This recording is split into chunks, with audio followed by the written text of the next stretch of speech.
Chanelle MacNab was born in Los Angeles and raised in the Dominican Republic. Her journey in healing began with a master's in traditional Oriental medicine, followed by study at China's oldest TCM hospital and work in an oncology clinic in Milan.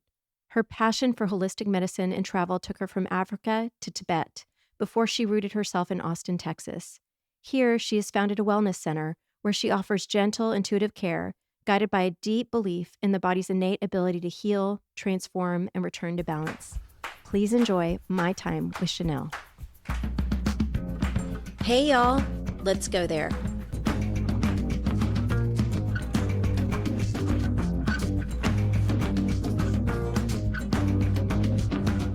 You gonna kick us off? Okay. So in my practice, I always begin with sound and smudging, which is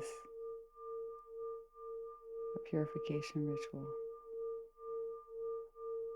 to set the tone for this session today with Carla. And bring in our guides, ancestors, angels, whoever needs to be here today with us to communicate what the collective wants or needs to know. We invite that into this space, sacred space.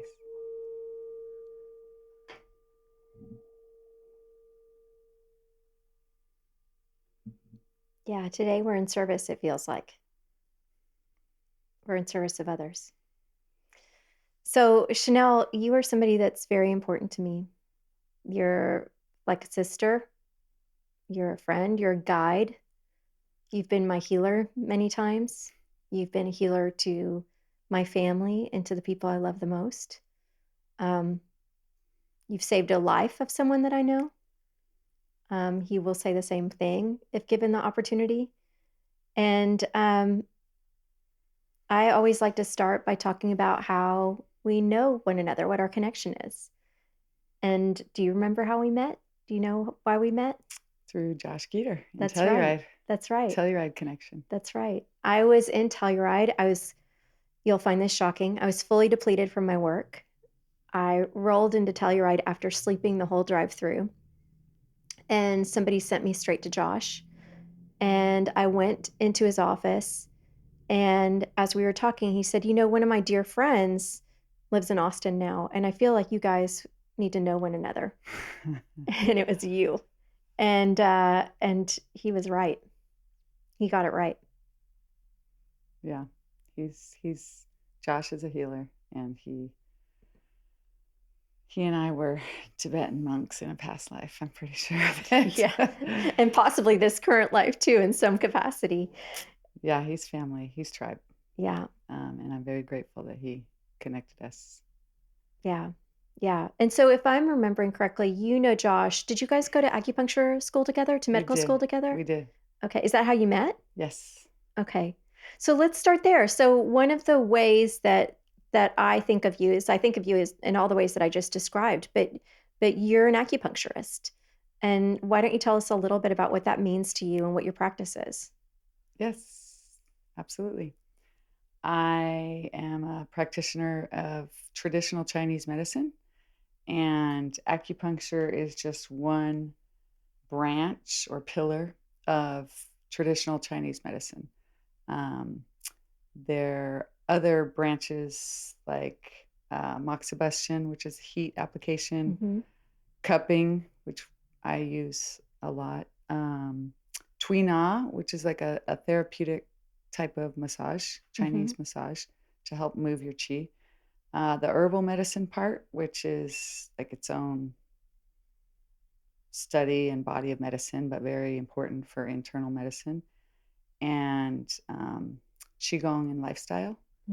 I am a certified Qigong instructor.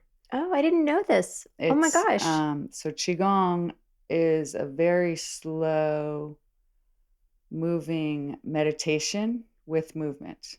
So and it does activate that the acupuncture meridians and channels to move energy, but it's a very important part of Chinese medicine, Qigong, meditation, and then lifestyle. So I studied in San Diego, and it's a 4-year program, just like medical school. We have to take very similar classes, anatomy and physiology, psychology, cardiology, psychology, orthopedics, of course. And then we study the philosophy of traditional Chinese medicine. And I was able to go to China at the end of my studies and study at the oldest traditional Chinese medicine hospital in Chengdu, China. And that was fascinating because there's entire hospitals that just do traditional Chinese medicine. And it's next to the Western hospital. So they often refer each other. They work together. It's very integrated. Oh, fascinating. The other thing about it is they have, it's like almost like a conveyor belt behind glass. And there's like 100 women in like gloves and masks and gowns preparing Chinese herbal medicine. So they're picking like the cordyceps and the ashwagandha and the goji berries, and they're mixing these formulas for patients, of course, and then they're folding them up in these little white papers, and they do 10,000 herbal formulas a day. Whoa. For the patients there, or are they distributing from there? For the patients there and outpatients, inpatient and outpatients. Wow.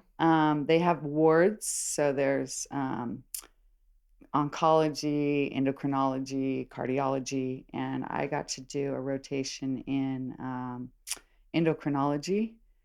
And so diabetes falls in that category because of insulin production. And this woman is famous for saving limbs. So in Western medicine, if you have diabetes end stage, if it progresses, you can get gangrene on the feet and hands and lose limbs. And the only Western solution is amputation. Well, this woman will admit you into the Chinese hospital for 3 months, do topical herbs on the lesions, internal herbs, IV herbs, which is illegal here. And they walk out with their limbs and the lesions close. That is wild. And I've used those same herbs on paraplegic patients who get bed sores from being, lack of movement, and they heal. Wow. So there is absolutely a place for Chinese medicine within our Western model. Another cool experience was scalp acupuncture.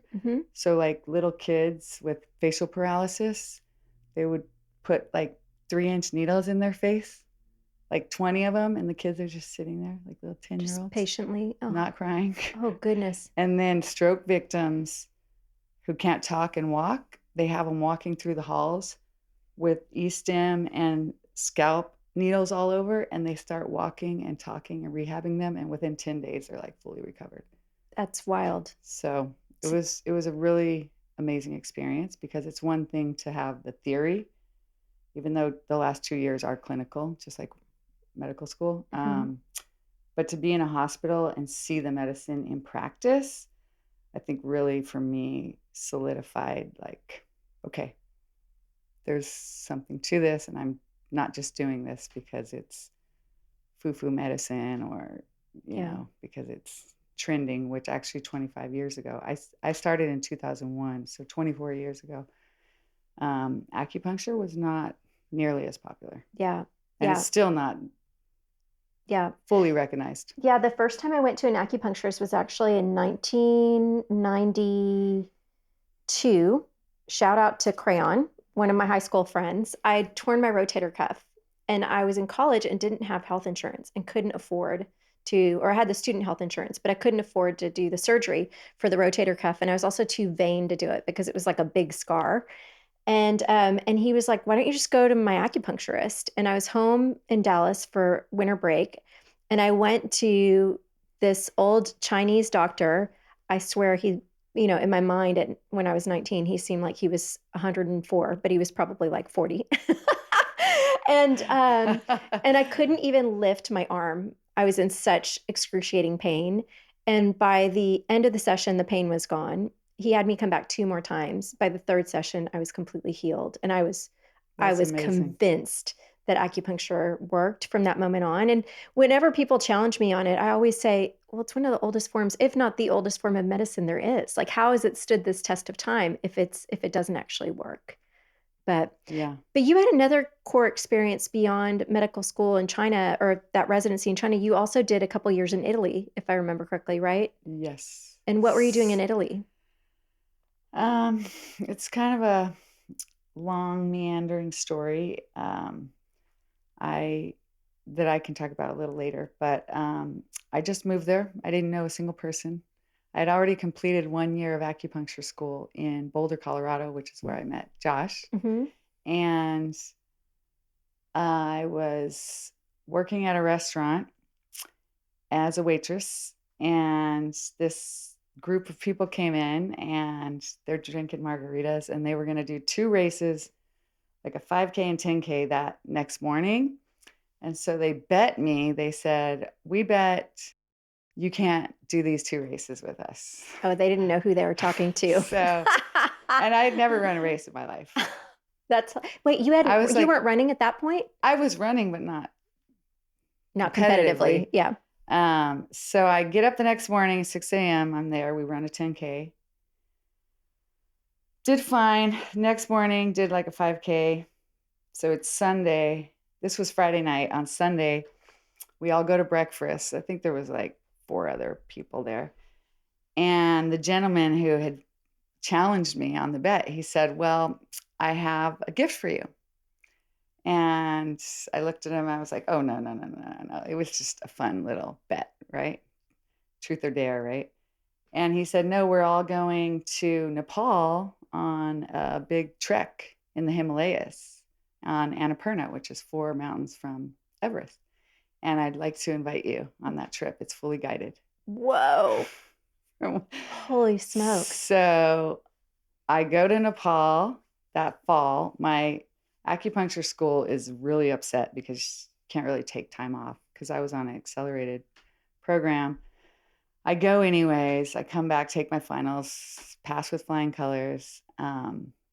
But during that trip, it was 28 days trekking. We did Annapurna's circuit, and I kind of realized like it was time for me to go travel. Mm. I was feeling it. I was done with Boulder. Mm-hmm. And so I ended up deciding to take a sabbatical from school, move to Italy. I didn't know a single person, no one. I didn't know this is My how it happened. my Okay. sister came with me. She was a teacher. We end up in um, we were all over Italy, but we ended up in Rome at the train station, and we were going to go to Florence. It was August. It was really hot.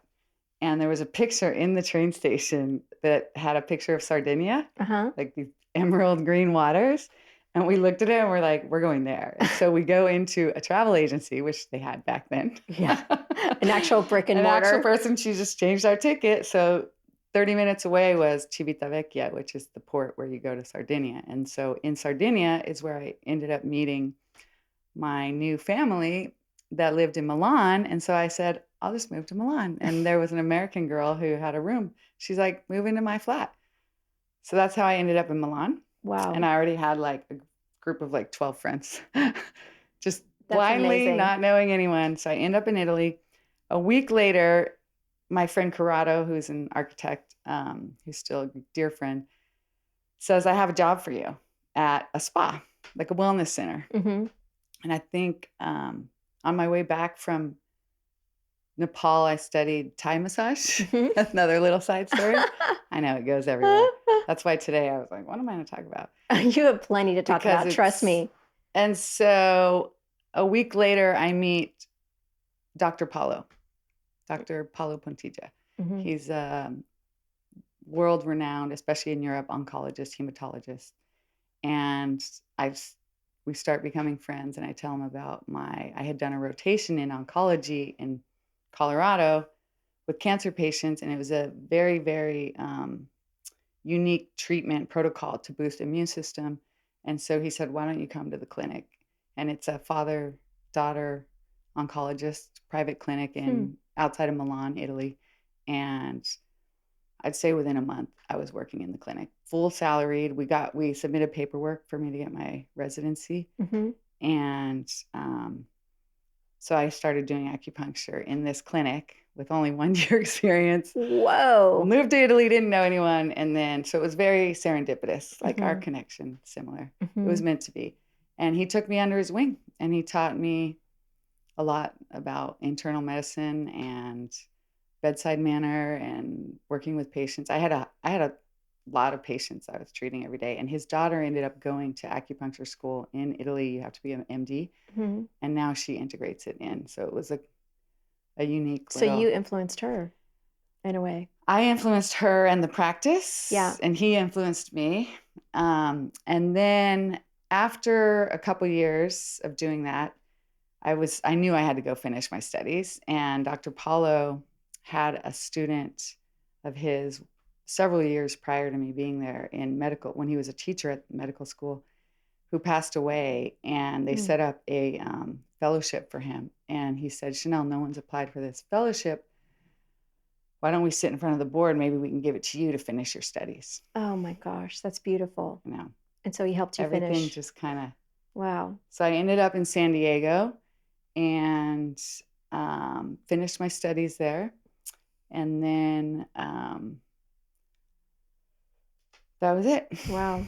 So, okay, so given your unconventional, I didn't realize that that was the order in which everything happened. I knew about all those experiences, but I didn't realize how unconventional it was and how circuitous. It was. So, okay, so tell me this, based on all the sorts of things that you got exposure to in oncology, in China, in Boulder, in San Diego, what sort of things are you treating today in your practice? What do people come to you for?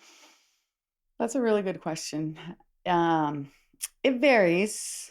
It really does. It varies. I love internal medicine because Hmm. of my studies in China, but my school in San Diego it's one of the best schools, and there's a strong orthopedic. So most people know acupuncture as treating pain, treating athletes, Hmm.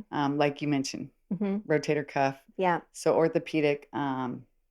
I had a phenomenal teacher who worked with Olympic athletes in Hmm. San Diego, and so that's a big thing that I treat is pain, Hmm. pain management, chronic pain, acute pain, even, headaches from, occipital pain back in the back of your neck to, back pain, knee pain, pre and post surgery recovery, for knees and other parts of the body. I will say that um, going back to all those pillars of Chinese medicine, I don't rely just on acupuncture, the needles, as my treatment modality. I really focus a lot on the emotional, spiritual, mental aspect Yeah. of the medicine because I believe that in Chinese medicine, we say that all pain and ultimately all disease is caused by stagnation. Hmm. So when things aren't moving, Hmm. right? And so acupuncture helps move your qi, your energy. Yeah. Qigong meditation movement helps move your qi. Um, I recommend everyone to do exercise daily, walking, whatever, Yeah. to move your qi. So if someone comes in, like you, for instance, had shoulder pain, Yeah. frozen shoulder Yeah. for a long time, Which is gone, well, by the way.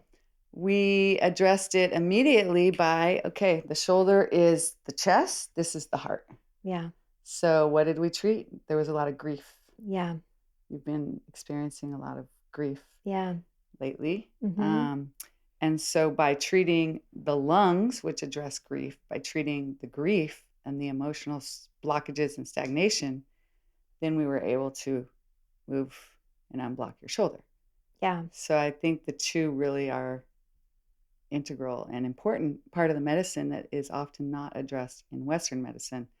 And other examples of that are I have a lot of fertility patients, Hmm. and I do a lot of women's health, pregnancy, labor inductions, all of it. But oftentimes, if there's infertility and let's say miscarriages or multiple miscarriages, I find that if I start digging, the mom had a miscarriage or a stillbirth, or there's trapped fear in the body about getting pregnant. Yeah. So we work on releasing those emotional blockages, and then women often get pregnant. Yeah. I have a woman right now, her brother was born and then passed away very quickly after birth. Mm-hmm. And so somewhere in her body, in her lineage, she was carrying multiple miscarriages. Yeah. Um, That's something that's new to me. And actually, you were the first one to introduce that to me, is the multi-generational impact on the body and the traumas that we can carry from generations past that we don't even realize that we're carrying. And so that has been very powerful. I often, before I send someone to you, say, yeah, it's acupuncture, but it's acupuncture with a side of something special that I can't really put my Special sauce. special sauce. Yeah. I was like, and I typically will say she's extremely intuitive. And the therapy session is on the house, but yeah, you're incredibly intuitive. I attribute you to being the individual who began the process of opening my heart. Thank you. Mm-hmm. May I share a little bit Yeah, about you're that? welcome. You're welcome to. I remember this was several years ago, and I think it was in one of our first sessions, if not our first session. And you came in and you said, I'm not very happy at work, at my current career job. And you said, I think in a year I'm going to quit. And you said, I invite you to consider that it may be sooner than that. And I think it was 1 week later Yeah. that the job, they offered you a severance. And Yeah. so that led to other things. And I think we did a family systemic constellation. Yeah. Where I used little wooden figurines to sort of place in front of you everything that's happening in your life, often individual related. And generational stuff can be in their parents, grandparents. And there was this green crystal that you chose. You put it like in the center, and it was quite obvious that it was your heart that was searching to be cracked open, which it is now. Yeah, it was the starting of that whole process. It's wild. One of the things I didn't call you was a guide. You very much have been a guide for me in my life. And just to kind of give you perspective on that story, what ended up happening was I was miserable. And I had convinced myself that financially the only way out for me was to wait a year. And literally within, if not days, hours of you treating me, I walked into the office and someone said to me, this company is not big enough for the two of us. And the second he said those words, I knew it was my out. And your words came right back to me when you said, I invite you to consider that could happen sooner. And it just all lined up. I was like, oh, I have an out here. And that was what kicked off the opening of my heart, which kicked off us going on the trips with the kids, which kicked off me meeting Joe Hudson, my coach, which kicked off this whole process, which is probably why we're sitting here right now. Because if I was not connected to my heart, there's no way I could be having these conversations on this podcast. That's true. And I would probably still be in the grind. I would probably still be destroying myself in the job that I was in. It wasn't your path. Yeah, I'm grateful to you. Thank you. It's been hard. It's been hard, and you've been there every step of the way, but I'm grateful to you for it. I think it was recently you said, I'm stuck. Like, I feel like I'm stuck. And I just reminded you, you're not stuck. It's trudging through the trenches and the dirt and the mud that is part of the process. Yeah. That's the opposite of stuck. It's that you're unstuck. Yeah. Even though you don't see it. And I often describe healing as, like, people often say, well, I've already done the work on that. I already looked at my father issues or my mother issues, or my abandonment issues. And I say, think of your healing as a spiral, like a spiral of light that's going upwards, getting smaller and smaller as it ascends. And you're just at a different place in the spiral with that healing process. Mm-hmm. And it takes time for it to repair itself. And then ultimately it will move to the light. The energy will transform into something else. But the body is so dense that we carry this cellular memory of trauma and past events and even generational baggage, really, Yeah. that we have to release. So you are absolutely not stuck. You are exactly where you need to be today, Yeah. getting you exactly where you're going to be tomorrow. It's just each step leads to the next, like my journey to Italy, or which found Dr. Paulo, or my journey into um, acupuncture school. And Yeah. Yeah. You always say to me, I'm going to get this quote wrong, so you're going to have to get it right. But you always say to me, we are all taking steps on our own intended journey. Did I get it right? we are all walking each other home. Yeah. Yeah. Rumi. Yeah. Rumi, We are all just walking each other home. Yeah. I truly, truly believe that. Yeah. It's quite I beautiful. can't do it without you, and you can't do it without me. It's beautiful. Yeah. It's not hierarchical. Yeah. I believe I am a guide. I also call myself a pilgrim. Mm-hmm. I've walked the earth, a servant, Mm-hmm. a guide, a spiritual guide, and a student. Yeah. I'm a student. I'm a student to my children. Mm-hmm. They are my teachers. This is very I'm a true. student to you, to my patients. I'm Mm-hmm. a student to my relationships, especially intimate relationships. Yeah. So it's both, right? Yeah. Before we move off the acupuncture, I do want to mention one thing that I've seen that you do too that is quite powerful, which I've seen you help a lot of children, and in particular, children with anxiety. And it's been transformational for the kids that we love. And so I want to point that out, that acupuncture doesn't just have to be for the physical ailment, to your point, around the emotional. And sometimes children are much more in touch with what's happening with themselves emotionally. And we as parents, obviously we want to help them and we don't always know how. And I just want to stress that that's you have an incredible modality for kids, to help kids. Um, okay, your personal story is incredible. So I want to go into your background and talk about your personal story and how you became this beautiful being, intuitive being that you are, and got into acupuncture in the first place. But tell me about your background, because you have a really unique background. I do. I do. So it goes back to childhood, right? Mm-hmm. All roads lead to the inner child's, right? Mm-hmm. Um, your issues are in your tissue. So, trauma is carried in our.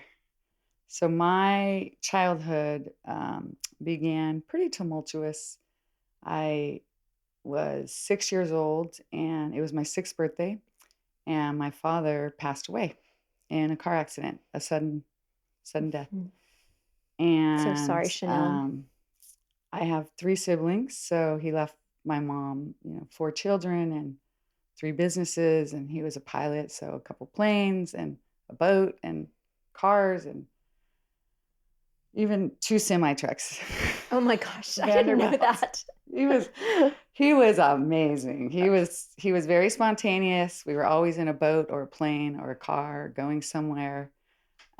Just larger than life. During the earthquakes in LA in 1974, which is when I was born, he just grabbed all six of us and we got in his plane and just started flying over. He's like, "This is the safest place to be."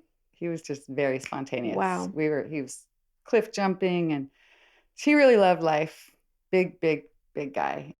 So I believe I get a lot of my love for travel and spontaneity and Your adventurous wild spirit. side, Mm-hmm. to say the least. So he passed away. My mom ended up getting in another relationship with Dan, and he was definitely a father figure to me. Mm-hmm. We were very close. He, after my dad died 4 years later, my mom decided this is not my life. This is his life. I'm running his life. And this was very, very avant-garde in the 80s. She decided to move us to the Caribbean, the islands, this tiny island called Montserrat. One of her clients at one of the businesses had a house there. And in the 80s, it was a famous recording studio for a lot of British musicians. It's a British island. So it was just that weird little element. Tiny little island, 7 miles long, 5 miles wide. So Dan helps us pack up, flies us, gets us to Montserrat. Also a pilot. Dan. Also, he was a helicopter pilot. Yeah. And in the Air Force.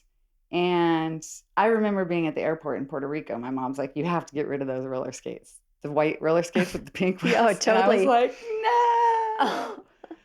Because we're moving our whole life. And so 2 weeks after we moved there, Dan dies in a helicopter accident.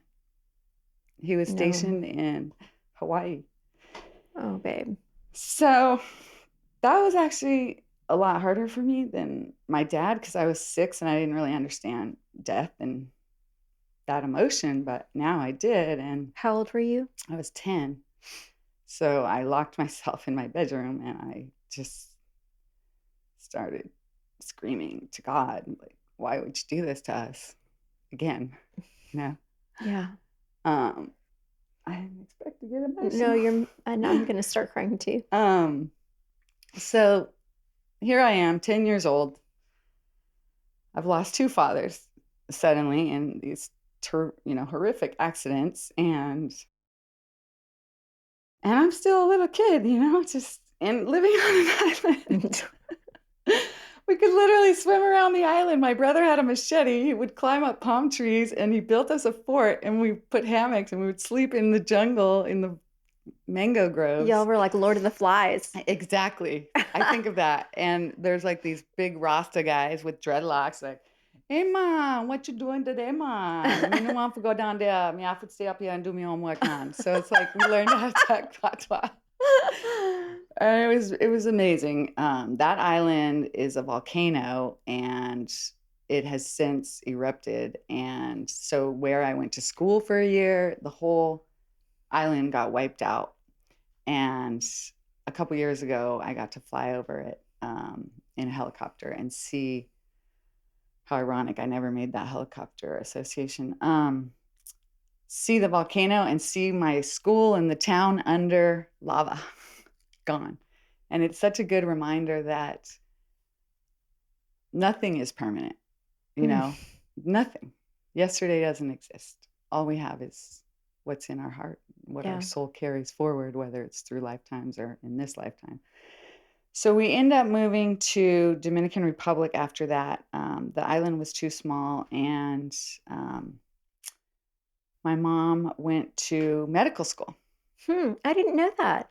Okay. And that was sort of her following her dream. Yeah. And we had family members who didn't talk to us for 10 years. They were like, you can't take your 4 children out of the country. Wow. It was bizarre back then.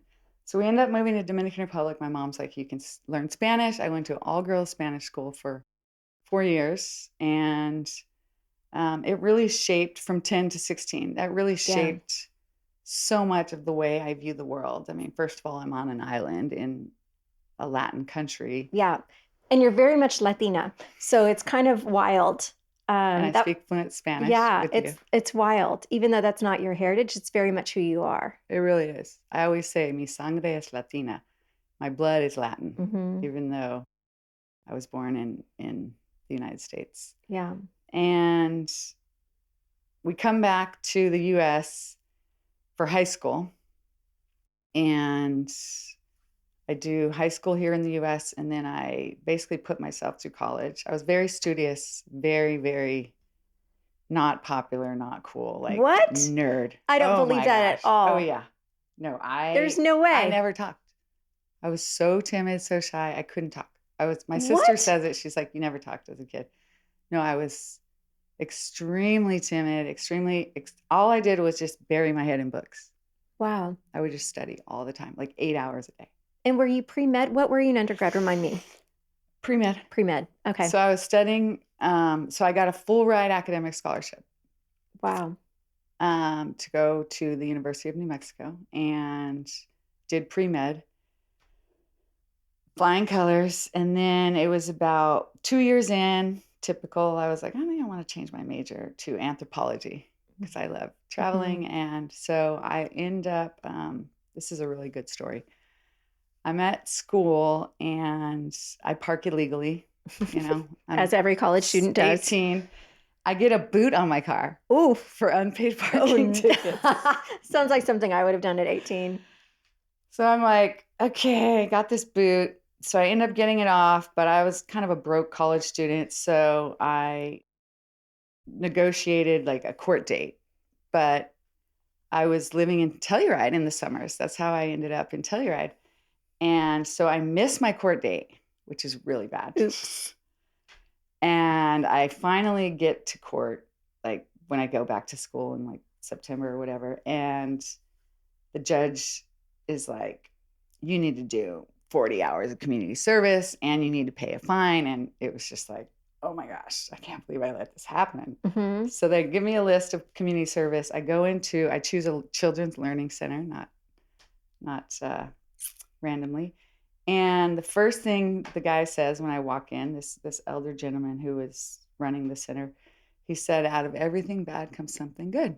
Ain't that the truth? So not unlike the Nepal story, run the races and go on a trip. It turns out I work hard. I come 8-hour days every Saturday. I'm like cleaning baby toilets and bananas and high chairs. Not the most glamorous job, but I showed up on time. I worked hard. And he said, towards the end of my community service, he said, look, I'm on the board for 4-H. It's an agricultural program. And we have funds to send American youth as ambassadors to other countries to represent the 4-H program. And I'd like for you to sit in front of the board. And wow, so this has happened twice in your life. Wow, okay. So so I sit in front of the board. They say, we want to send you. I wanted to go to Uruguay. No way. That was on the list. That's crazy. I was like, I speak Spanish. Send me to a Latin country. That would have been wild. Of course, they send me to Africa, to Botswana. And so it's a 6-month program. You're setting up agricultural programs in villages. I started a recycling project, beekeeping projects, basically teaching the kids how to raise funds for their school, fundraising, and be sustainable. I lived in a mud hut. I didn't shower or bathe, chopped off my hair. I got to go to many different villages. And my anthropology professor said, hey, if you're in Africa, why don't you do some research? Write some papers. So I ended up doing field research on the residue of apartheid. It was in the 90s in the neighboring countries of South Africa, because Botswana is adjacent to South Africa. Yeah. And it was completely segregated, even years after apartheid. So I ended up getting published by McGraw-Hill Publishers. Oh my goodness. For all introductory anthropology colleges, just talking about different cultural experiences in different places. So everything just kept, and I got graduate level credit. So I got full credit, lived in Africa, funded. So how did that experience in Africa shape you? Because I know Africa is very special to you. It is. How did it impact you? Well, kind of like how we began today with the ceremony of sacred smoke and sacred bowl sound. I really have a draw towards traditional ceremony. So it's a very sacred place. Every day is ceremony, whether they're just singing as they walk to school or in the village to get water. They're always singing, they're always dancing. They live from the earth. They touch the earth every day. Their houses are made from the earth. There's just this deep connection to the earth and to each other. They don't ever think in the individual I. They always think in the third person we. It's very much, yes. So it's a very Very sacred place. And I would say probably part of my practice, which I've never really affiliated or seen as integrated, would be some of that like tribal ceremonial. I really, really believe ceremony is important, Yeah. and especially in our healing journey. Yeah. Um, We have so little ceremony in our lives, in particular if we don't have a religious practice, I've noticed. And you're really good about marking things with ceremony. I recently observed this. We were at a dear friend's son's bar mitzvah, and the father of the boy gave the most beautiful speech.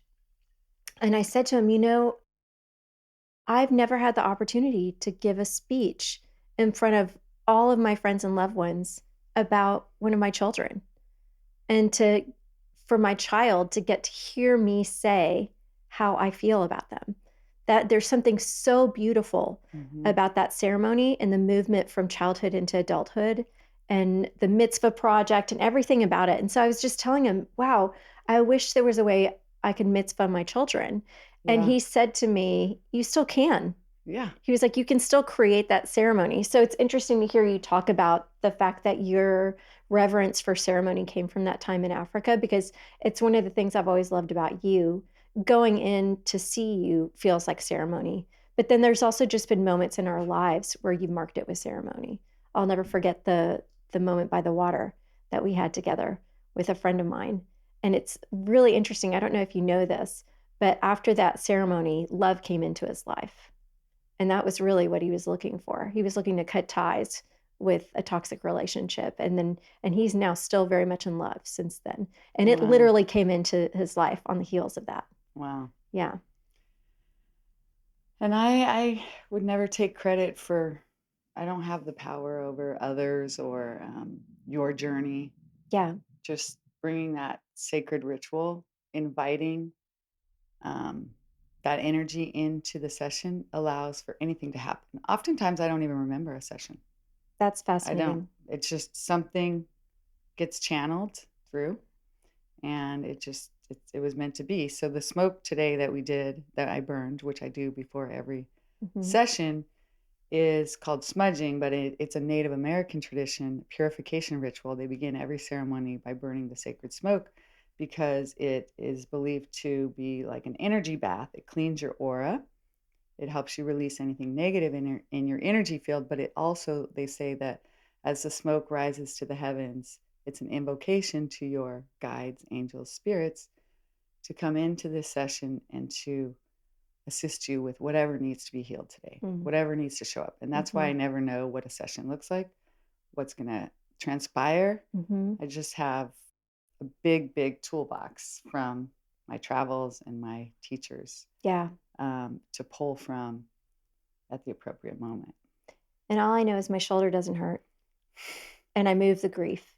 Good, Yeah. It's not hanging on to me anymore and I'm not hanging on to it.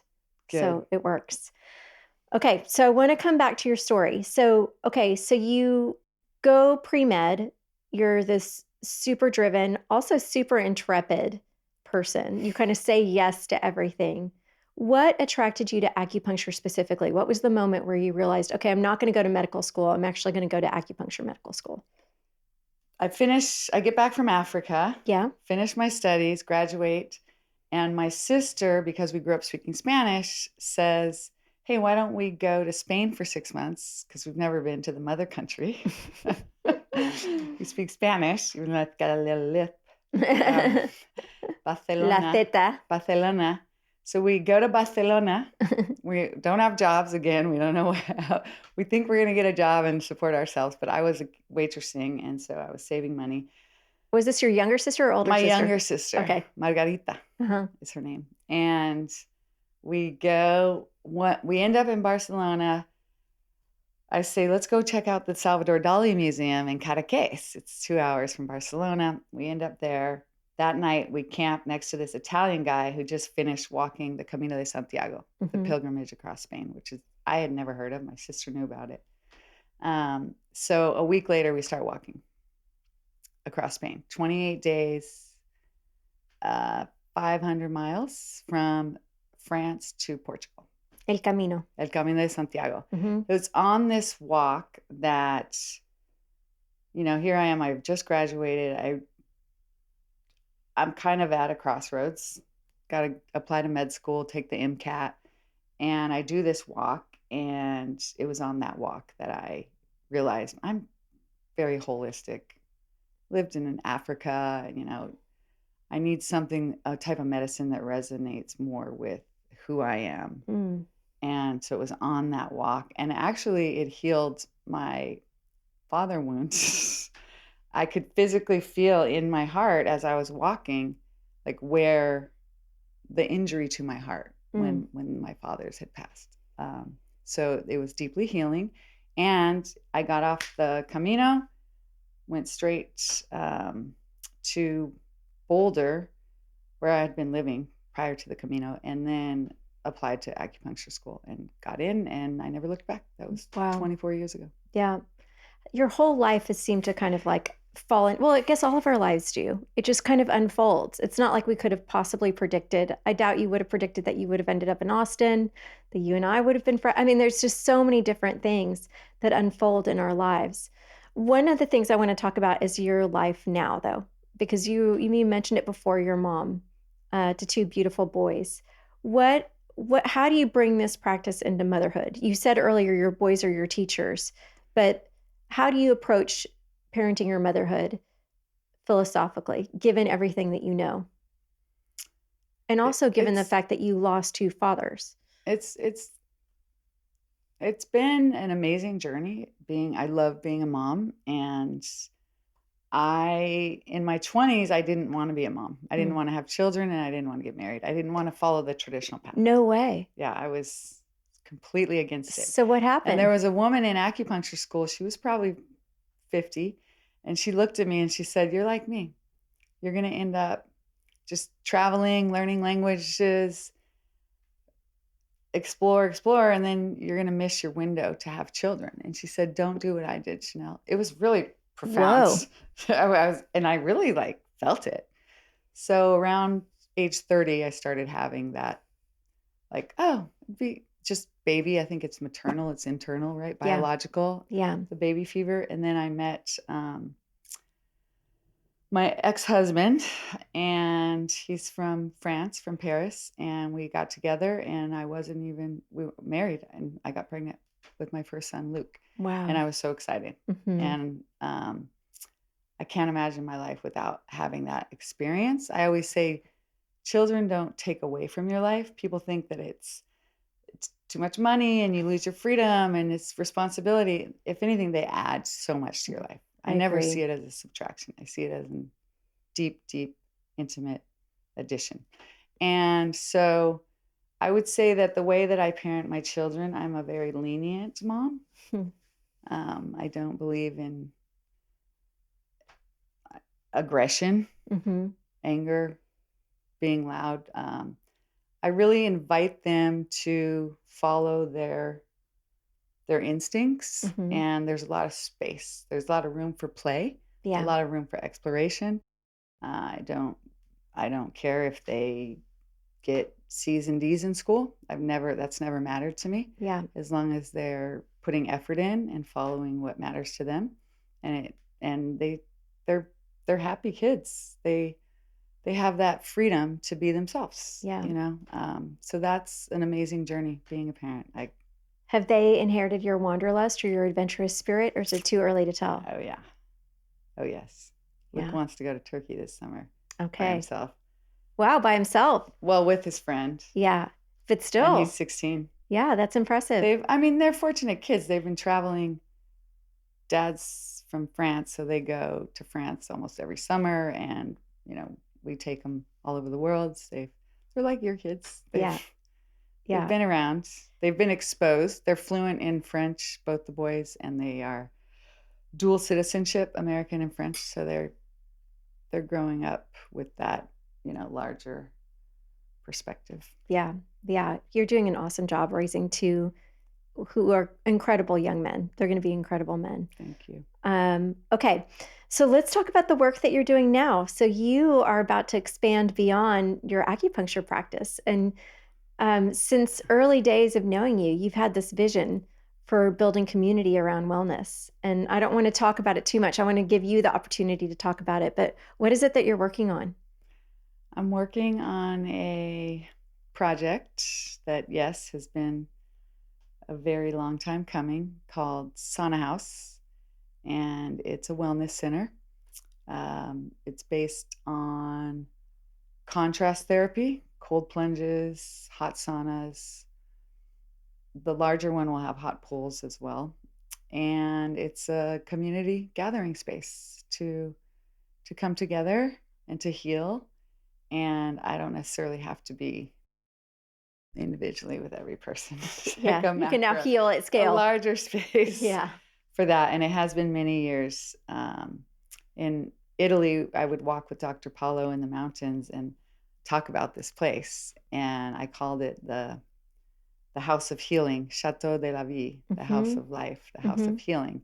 And then it became Soku, and then that dissolved for various reasons with my marriage, and then it became Kintsugi, the Yes. Japanese art of healing, you know, sealing pottery with gold and accentuating its imperfections because it's more beautiful. It's thought to be more beautiful when its imperfections are accentuated and celebrated. And now, because that's a big project to take on, we decided, my partner and I, to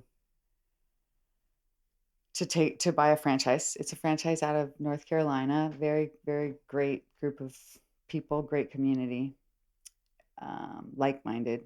And so we're opening in Austin in hopefully in July. I am so excited by this. And I did not know that the seed of this idea, that you've been pregnant with the seed of this idea since your time in Italy. Um, but yes, I've been through the iterations with you, and I am so excited to see this actually come to fruition. I always knew it would. I always knew it would in its right time. And okay, so July, how do people learn about it, Chanelle, if they want to come visit once it's open? Saunahouse.com. Okay. Okay, great. Sauna Sauna House. House, House, will have all the information. And then we are Austin North Loop. So if you type in Sauna House Austin North Loop, It'll you'll pull up. see our project. Okay. And we're excited. All right. Okay. And before I close this out, I want to know, what's your wish or hope for the world right now? Collectively, kind of speaking back a little bit about the grief that you went through and the grief I went through early in my life, I do feel there's a collective grief right now on the planet. Mm. It's related to many things. It's related to COVID that definitely pivoted the world.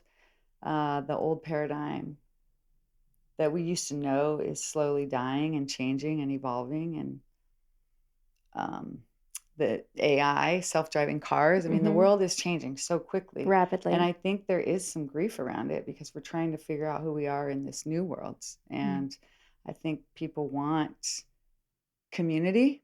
They Mm-hmm. want more gatherings, like running clubs are at an all-time high. Mm-hmm. These music coffee shops in the mornings. I love all this stuff that is Even not just bar related in our town. there's saunas that it's called Othership. Oh, yeah. They 70, 80 people gather in a sauna and dance, So and they're all fun. sober. I mean, so I think collectively what we all want is to heal our wounds from Mm-hmm. generations before us, to connect with each other, have community, and have sacred circles, sacred ceremony, like Africa or Native Americans, like you were saying. And we need spiritual guides. We need spiritual mentors, leaders that can guide us into that awakening that I Yeah. believe we're all going through. Yeah. So um, it's about, like you said, trusting that you're always in the right place at the right time. There's always an inner compass of divine light guiding us if we're willing to sit and listen to it. Um, and so my wish is for us to awaken collectively to our divine light. Mm. Yeah. That's beautiful. And something is afoot. The optimist in me can feel it. And I know you and I have talked about it before. There is something happening. And in all of the darkness and in all of the scariness, there's something really beautiful that's happening, that's afoot. I can feel it. It's hard to describe, but I can feel it and I see it in others too. And you are guiding it. No. That's why I call you the Guerrera de la Luz, the warrior of light. Yeah, that's an awesome nickname. I love that name. That's you. Thank you, babe. I appreciate you. I love you so much. Thank you. Can I pull a card for you? Yes, please. You always pull a card for me. So at the end of every acupuncture session, Chanelle pulls a card. And so I have a deck here. Do you want me to pull it myself or do you want to pull it? What are you feeling? I'd like for you to pull it, Guerrera. Okay. Guerrera's going to pull it. Oh, this one spoke to me right away. Page of Wands. Page of Wands. Okay, we need to figure it out. Got the book. Here we go. Page of Wands. You ready? In a scene similar to the former, a young man stands in the act of proclamation. He is unknown but faithful, and his tidings are strange. Divinatory meanings. Dark young man, faithful, a lover, an envoy, a postman. Beside a man, he will bear favorable testimony concerning him. He is a dangerous rival, if followed by the Page of Cups. He has the chief qualities of his suit. Page of Wands. What do you take from that? How does that hit you?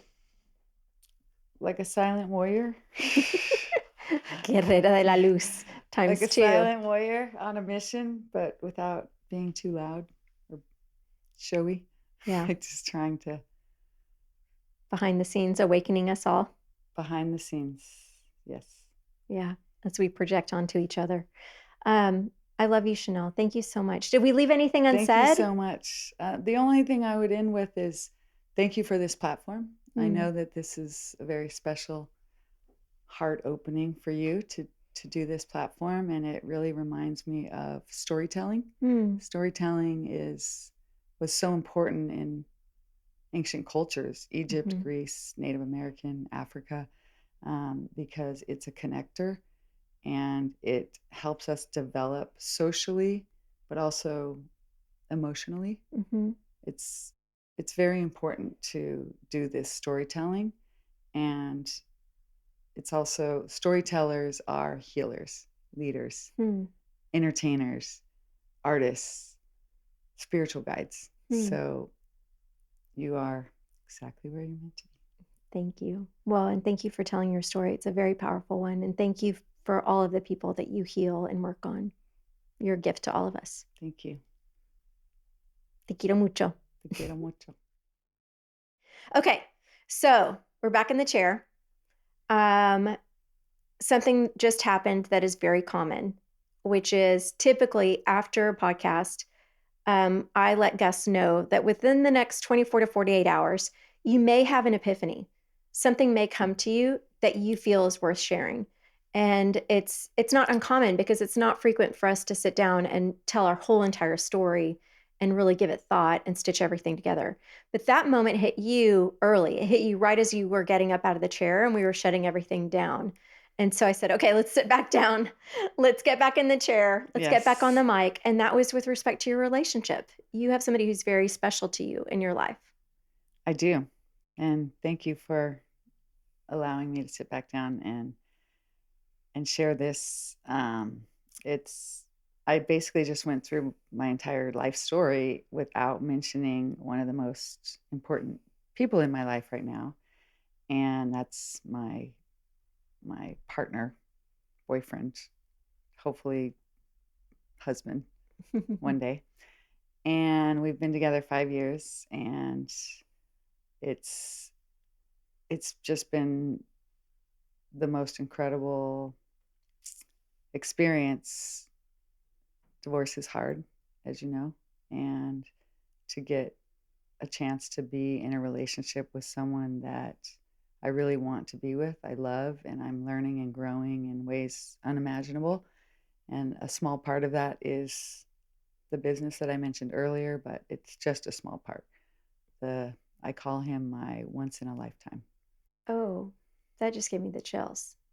So I just wanted to make sure that I included present moment Yeah. in the conversation, Yeah. which is that very important part of my life. Yeah. What makes you call him your once in a lifetime? The way we met in Marfa, um, under the stars, very serendipitously. It was during COVID. I was in New Mexico for my mom's 80th birthday, and he was chaperoning his daughter's high school graduation trip. And he was in Santa Fe, and I was in New Mexico. And the night before, we were both supposed to head back to Austin. I said to my friend who flew in from LA, let's stop in Marfa because it's an art place and it's COVID. And his daughter told him, let's go to Marfa tomorrow instead of Whoa. back to Austin. And so we met at the St. George Hotel in the hot tub. A full circle And it moment. was not a romantic encounter Yeah. at all. We ended up talking about my project, and he said, well, let's stay in touch. I'd like to hear more about your project. And we had our kids with us, and it was nothing. There was nothing romantic, but there was a very strong magnetic connection. Mm-hmm. And eventually that developed into something. So because of the beautiful way that our lives collided, and there was also a lot of tragedy that came with that. He went through a divorce after that, and um, it's hard.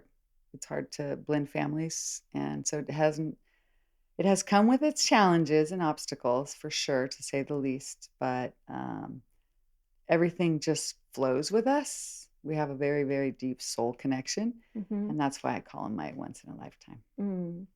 Okay, so you said that we talked about your approach to parenting. What's your approach to a relationship now that this is, your second big relationship? Co-parenting. Yeah. Or just your approach to your He's relationship. What is your approach to your relationship with him? And how is it different from I maybe I others? s- I set a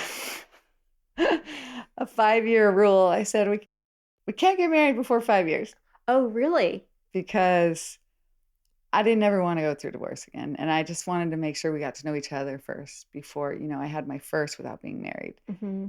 and that kind of ended in a disastrous way, the relationship, because we didn't take that time to get to know each other. And so I really wanted to invest the time in getting to know each other. And our 5-year anniversary is this Saturday. Oh my gosh, it's already 5 years. That's crazy. I know. Happy anniversary. Thank you. And he's a wonderful father to my kids. My kids adore him, love him. Mm. He's a great role model and father to my Mm-hmm. children. Mm-hmm. Their father is the hands-on father. He's very involved, but different approaches. Mm-hmm. And I believe he's had an influence on my son starting his own business when he was 14. He runs his own online business. Didn't take any funds. Wayne offered to invest. He said, nope, doing it all on my own. Very cool. So big impacts Yeah. on my children, on me, of course. And we are very intentional about our relationship and how we partner Yeah. with, Trent. And Oh yeah. we've had guidance. Yeah. Yeah. So We've you had said amazing it. guides. Trent's been on the podcast. So for I those, know. that's an I episode know. I reference. don't If you know guys if want to know who Trent is, he's prior amazing episode. couples therapist, phenomenal. Yeah. Cherish him dearly. So we invested very early in couples therapy, and we want to make it work. Yeah. And every relationship has its challenges. Yeah. But we're committed to learning and growing together, and hopefully it's for a lifetime. Yeah. Well, thank you for the gift of Trent, by the way. Okay, so if you could let your partner know anything, what would you want him to know? I love you. Mm. Sometimes I fall and make mistakes and bring baggage from my past into our relationship, and thank you for being that mirror every day, reflecting back to me the areas, the blind spots, and the areas where I want to grow. Thank you. I love you. All right. Did we leave anything unsaid? I don't think so. Okay. All right. Shout out to the man in your life. Yes. Whoop, whoop, whoop, whoop. Thank you. All right. There we go. Thank y'all for listening today. If you're so inclined, please follow, subscribe, download, share, all of the things so that we can keep going. We appreciate your support so much. If you're interested in learning more, go to thecoeffect.co.